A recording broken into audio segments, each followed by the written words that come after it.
नवनवीन व्हिडिओ पाहण्यासाठी व आमच्या सोबत राहण्यासाठी चॅनलला सबस्क्राइब करायला विसरू नका। तर बघा काय शासनाने झालेलं आहे, ह्याच्यात काय म्हटलेलं आहे, महाराष्ट्र विनियोजन अधिनियम 2025 सन 2025-26 अनुदान वितरण बाबत वित्त विभागाकडून अर्थसंकल्प वितरण प्रणालीवर बिम्स प्राप्त झालेल्या अनुदानाचा निधी नियंत्रक अधिकारी आयुक्त शिक्षण महाराष्ट्र राज्य पुणे, आयुक्त क्रीडा व युवक सेवा महाराष्ट्र राज्य पुणे व सहसचिव उपसचिव शालेय शिक्षण क्रीडा विभाग मंत्रालय मुंबई यांना वितरित करण्याची बाब शासनाच्या विचारात नव्हती। सन 2025-26 या आर्थिक वर्षातील शालेय शिक्षण व क्रीडा विभागासाठी अर्थसंकल्पित झालेला वित्त विभागाकडून बिम्स प्रणालीवर प्राप्त झालेला निधी पुढील प्रमाणे नियंत्रण अधिकाऱ्याच्या अधीनस्थ ठेवण्यासाठी मान्यता देण्यात येत आहे।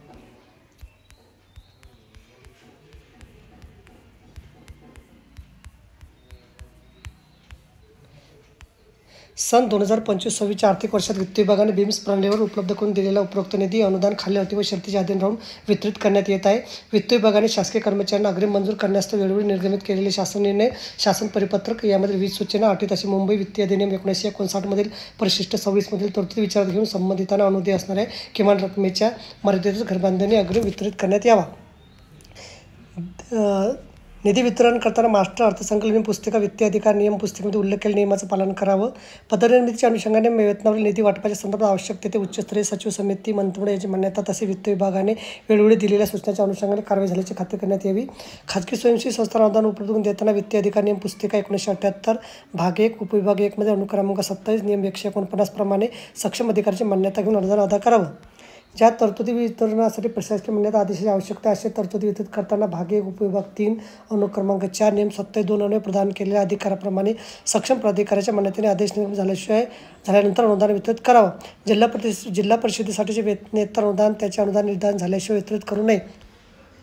नवीन खर्चाच्या अनुषंगाने नवीन बाब प्रस्तावाद्वारे तरतूद केलेल्या अनिवार्य खर्चाच्या निधी वितरणाबाबत वित्त विभाग व कार्यक्रम खर्चाच्या निधी वितरणाबाबत वित्त विभाग तसेच आवश्यकतेप्रमाणे नियोजन विभाग, सामाजिक न्याय विशेष सहाय्य विभाग व आदिवासी विभाग यांची मान्यता घेणं आवश्यक आहे।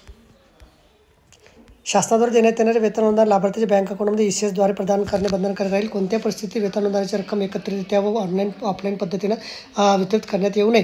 स्थानिक स्वराज्य संस्था तसे महामंडळांना अनुदान वितरित करण्यापूर्वी सदर संस्थांकडून राज्य शासनास येणे असणाऱ्या रकमेचा आढावा घेण्यात यावा। त्या रक्कम वसूल करूनच उर्वरित अनुदान वितरित करण्यात यावं। तसे शासनाद्वारे सदर संस्थांना वितरित केलेल्या अनुदानाचा विनियोग व अखर्चित रक्कम कुठे ठेवली आहे याबाबतची तपशीलवार माहिती एकत्रित करण्यात यावी।